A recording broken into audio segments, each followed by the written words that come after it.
Hello guys, welcome back to my channel. তো কেমন আছো সবাই? তো বলেছিলাম সামনে একটা বিয়ে বাড়ি আছে, তো বিয়ে বাড়ির ব্লগটা আজকে সকাল থেকেই শুরু করলাম। আর কাল থেকে আমার যা পেট খারাপ, কি বলবো জানি না বিয়ে বাড়ি থেকে কী করবো। তবুও দেখা যাক কী কী করবো, আর সবটাই তোমাদের সাথে শেয়ার করবো। তো চলো শুরু করা যাক।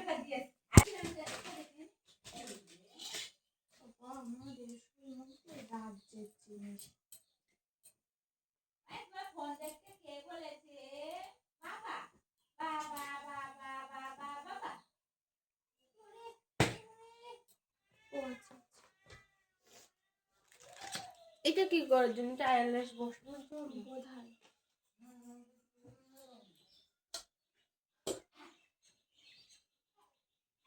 কি হবে এত বড়?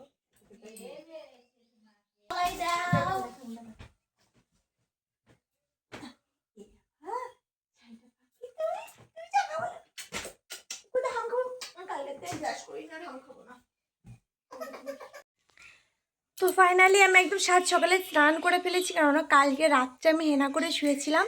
আর নাকে একটু ব্যান্ডেজ করে নিয়েছি, কেননা নাকে যে ব্ল্যাক হেডসগুলো আছে না, একদম ওগুলো উঠতে চায় না, ওগুলো তুলবো তাই। তো চলো তারপরে একেবারে রেডি হয়ে তোমাদের সামনে আসবো। লাস্ট বিয়েবাড়ি গেছিলাম তখন আমার শ্রীনিধি আমার কোলে 1 মাস।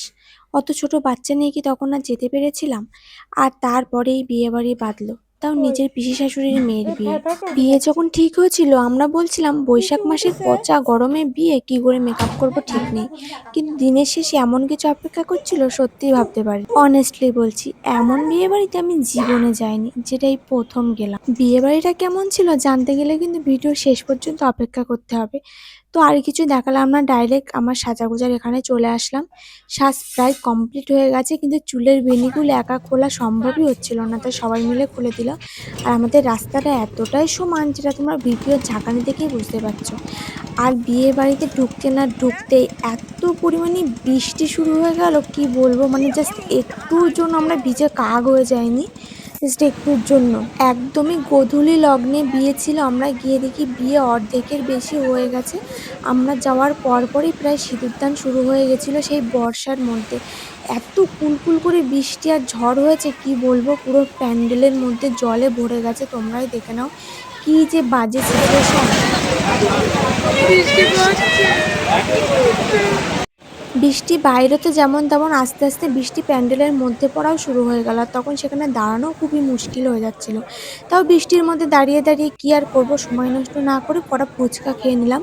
কফির স্টল তো বন্ধ করে দিয়েছিল, কেননা বৃষ্টির কারণে যা হোক ওর দিকে দাঁড়াতে পারছিল না বলে, আর কফিটা বানাচ্ছিল না, তাই কটা ফুচকা খেয়ে নিয়েছিলাম। পকোড়া তো আমার জোটেইনি কপালে, কারণ বৃষ্টির মধ্যে এত কাদা হয়ে গেছিলো, বেরোনোই যাচ্ছিল না মেয়ে নিয়ে বাইরের দিকে। আর তার পরপরই দেখো বিয়ের এখানে সিঁদুরদান কমপ্লিট হয়ে গেল। আমরা বৃষ্টির মধ্যে দাঁড়িয়ে দেখতেই পাচ্ছিলাম না, ওই দূর থেকে একটুখানি ভিডিও করেছিলাম, সেটাই তোমাদের সাথে শেয়ার করে দিলাম। যাই হোক, আমার ননদের বিয়েটা একদম স্মৃতিপূর্ণ হয়ে থাকলো, যে প্রচণ্ড বর্ষার মধ্যে তোরা বিয়ে করেছিস, দুজনে ব্যাং মেরে হয়তো গাদা করেছিলি, তার জন্য এমন অবস্থা। তারপর আমরা তত্ত্বের ঘরে গিয়ে একটু বসেছিলাম, বাইরের দিকে হাঁটা যাচ্ছিল না কাদার জন্য। আর আমার শ্রীনিধি এত গ্যাঞ্জামে কান্না করছিল, ওর জামা কাপড় সবই খুলে দেওয়া হয়েছিল, প্যাম্পাস পরে ঘুরে বেড়াচ্ছিল। তারপর আমার ননদরা ঘরের গেট ধরেছিল, যে ঘরে ঢুকতে দেবে না, টাকা না দিলে এগুলো হয় বিয়ে বাড়িতে। কিন্তু 1 টাকা উসুল করতে পারিনি, কিছুই মজা করতে পারিনি। তারপর সোজা খাওয়ার এখানে চলে এসেছিলাম। তো কি কি খেতে দিয়েছিল সেটা আমি ছোট্ট একটা ভিডিও করেছি, সেটা আমি পরে তোমাদের সাথে অবশ্যই শেয়ার করব। বেশি ভিডিও করা একদমই সম্ভব হয়নি, কারণ অবস্থা খুবই খারাপ ছিল, কখন বাড়ি আসবো শুধু সেই চিন্তা করছিলাম।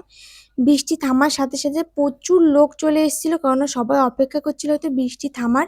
তো চলো টাটা বাই বাই, আজকে ব্লগটা এই পর্যন্ত রাখলাম। কমেন্ট করো কেমন লাগলো তোমাদের ভিডিওটা। চলো বাই বাই।